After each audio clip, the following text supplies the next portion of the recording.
छात्र मित्रों, कक्षा 8वीं और 9वीं हिंदी व्याकरण जो हमने यहाँ पर ऑनलाइन वीडियो बनाए थे उसमें क्रिया पूरी तरह से समाप्त हो गई थी। क्रिया के भेद, उपभेद, इसका भी हमने अभ्यास किया था। क्रिया के प्रकार, सकर्मक, अकर्मक, उसकी परिभाषा, उसके उदाहरण, और साथ में जो क्रिया है संयुक्त क्रिया और दूसरी इसमें जो सहायक क्रिया है ना, इनका भी हमने अभ्यास किया था। और प्रेरणार्थक क्रिया, इसका ही हमने कल अभ्यास किया था। यहाँ पर मैं कहूँगा कि पूरी तरह से क्रिया हिंदी व्याकरण यहाँ पर क्रिया समाप्त हो गई है। और साथ में हमें इस क्रिया के आधार पर जो कृति स्वाध्याय हैं, यहाँ पर मैं बता रहा हूँ कि कृति स्वाध्याय जो है तो हमें यहाँ पर उसका अभ्यास करना है। जैसे क्रिया के आधार पर हम देखेंगे, निम्नलिखित वाक्यों में सहायक क्रिया छांट कर लिखिए। परीक्षा में ऐसे पूछा जाता है सवाल कि दिया गया वाक्य, उसमें से सहायक क्रिया कौन सी है, ये हमें अच्छी तरह से समझकर लिखना है। अब जैसे बताया यहाँ पर, चाबियों का गुच्छ नौकर के हाथ में रहने लगा।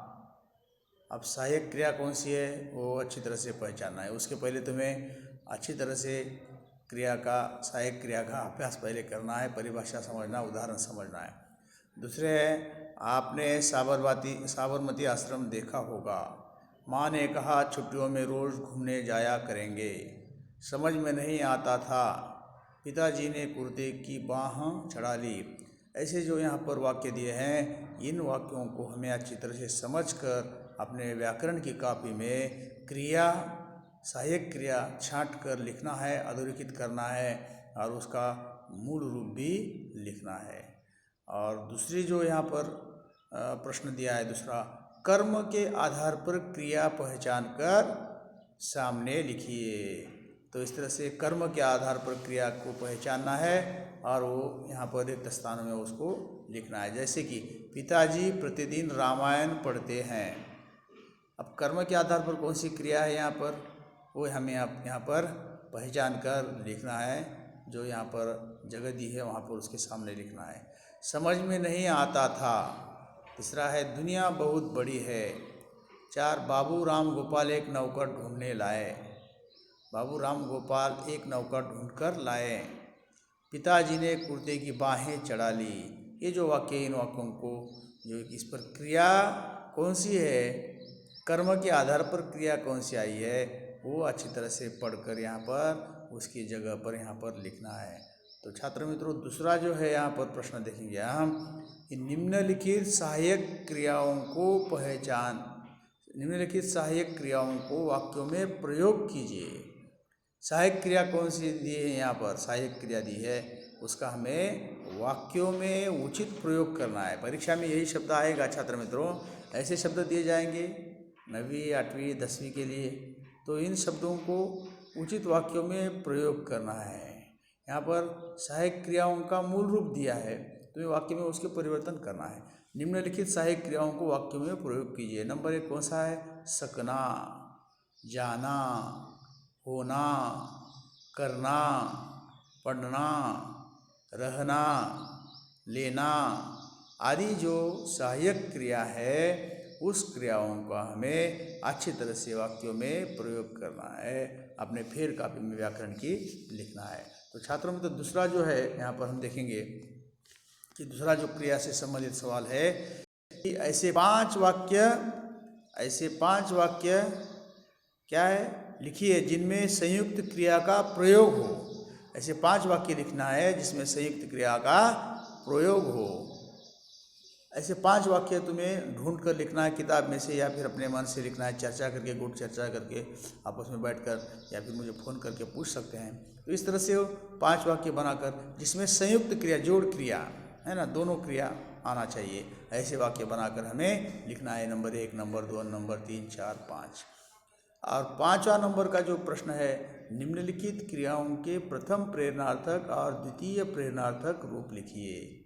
हमने उसके पहले देखा है कि प्रथम प्रेरणार्थक रूप, द्वितीय प्रेरणार्थक रूप लिखना है।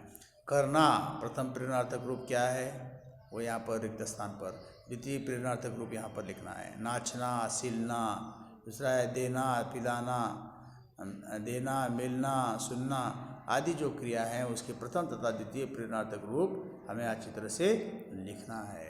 हमने देखा है अच्छी तरह से, वो मैंने जो वीडियो बताया यूट्यूब पर सेंड किया है आपको भी ग्रुप पर, वो देखो अच्छी तरह से, और फिर उसके प्रथम प्रेरणार्थक द्वितीय प्रेरणार्थक रूप लिखना है। छात्रों मित्रों आसान है यहाँ पर। और 6 नंबर का जो सवाल है यहाँ पर, प्रश्न 6 निम्नलिखित वाक्यों से प्रेरणार्थक क्रिया पहचान कर उसका रूप लिखिए।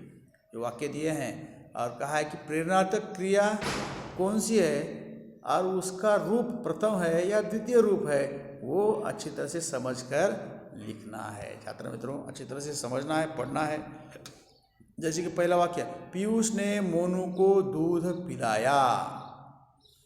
ये कौन सी पिलाया, ये कौन सा प्रकार है, पहला प्रथम है द्वितीय है, वो लिखना है। उसने पता ठीक लिखवाया है, लिखवाया, तो इसका भी यहाँ पर रूप लिखना है। कुछ संबंधी श्रीमान को समझने लगे, तो इस तरह से यहाँ का उसका प्रथम तथा द्वितीय प्रेरणार्थक रूप अच्छी तरह से लिखना है। छात्र मित्रों अगर तुम अच्छी तरह से वीडियो देखोगे, ग्रामर का किताब निकाल कर अच्छी तरह से अभ्यास करोगे, तो प्रथम तथा द्वितीय प्रेरणार्थक रूप जो आया है यहाँ पर, वो अच्छी तरह से तुम्हें समझ में आएगा। और क्रिया जितनी भी पढ़ाई है हमने यहाँ पर तासिका में, वो सब क्रिया के संबंधित यहाँ पर प्रश्नावली दी है। अगर तुम इसको अच्छी तरह से पढ़कर सोच कर छोड़ोगे, तो उम्मीद करता हूँ कि ये क्रिया, इस पर पूछे जाने वाले किसी भी प्रश्नों को तुम अच्छी तरह से हल करोगे। तो छात्र मित्रों आज की वीडियो में हम यहाँ पर रुकते हैं, और ये क्रिया के अभ्यास के लिए आप लिख कर मुझे सेंड कर सकते हैं। ठीक है।